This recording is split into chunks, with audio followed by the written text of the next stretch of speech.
Welcome to Pastor's Chat today. Well, today we're going to finish Revelation 18.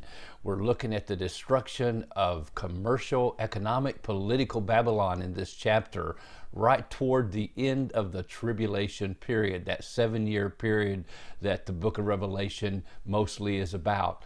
We are going to be reading the last few verses of this chapter, and thus far we've read every verse and every word in the book of Revelation as we've been going through it. So let's read verse 20. Rejoice over her, O heaven, and you holy apostles and prophets, for God has avenged you on her. Then a mighty angel took a stone like a great millstone and threw it into the sea, saying, Thus with violence the great city Babylon shall be thrown down, and shall not be found any more.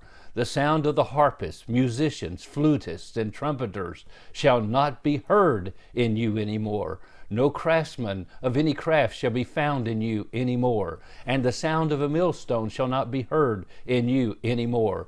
The light of a lamp shall not shine in you any more, and the voice of the bridegroom and bride shall not be heard in you any more. For your merchants were the great men of the earth, for by your sorcery all the nations were deceived. And in her was found the blood of prophets and saints and of all who were slain on the earth. Now in this chapter, remember, we heard the voice of condemnation, the voice of judgment. Babylon is fallen, we hear in the first 3 verses. And then we heard the voice of separation. Come out from among her. Come out of her, oh, you people of God. And so God's people are called out of this world system, not only in the tribulation, but now, even in this age in which we live. Then we also heard the voice of mourning and weeping and wailing and lamentation as the people of the earth, the merchants, the kings, and all the earth mourned when Babylon was destroyed in 1 hour before their very eyes. Now we, in contrast to the mourning and weeping and crying of the worldlings who lose their pleasure and their money and their wealth in 1 hour, we hear rejoicing in heaven. Matter of fact, the saints are commanded, rejoice, celebrate, because God now has avenged her of the blood of the saints that have been shed, as we saw in verse 24. And you actually see this theme several times, that the souls of those who were slain and their blood was spilt in the tribulation period because they would not take the mark of the beast. They would not bow and worship him.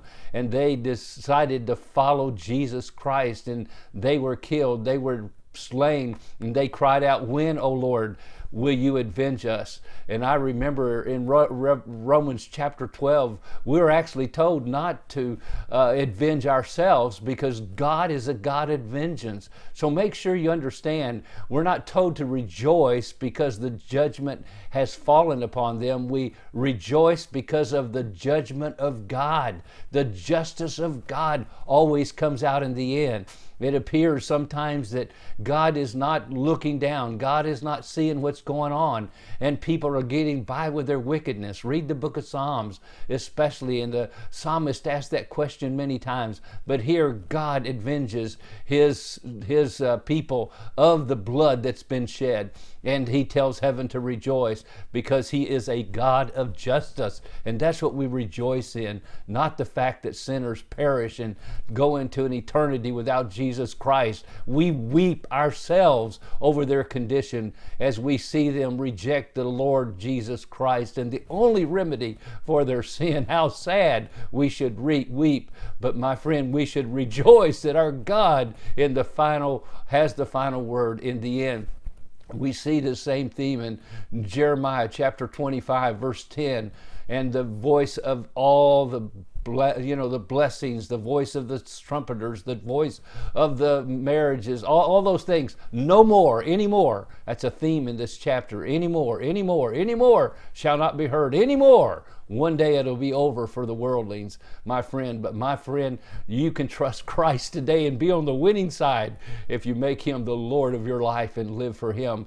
And that is our prayer as we look forward to the day that we will see Jesus face to face. And I believe that day is coming very, very soon. Well, that's Revelation 18. And now we're going to see in chapter 19 the final judgment on the beast and the Antichrist and the false prophet when Jesus comes back from heaven. Well, God bless, and you have a wonderful, wonderful day.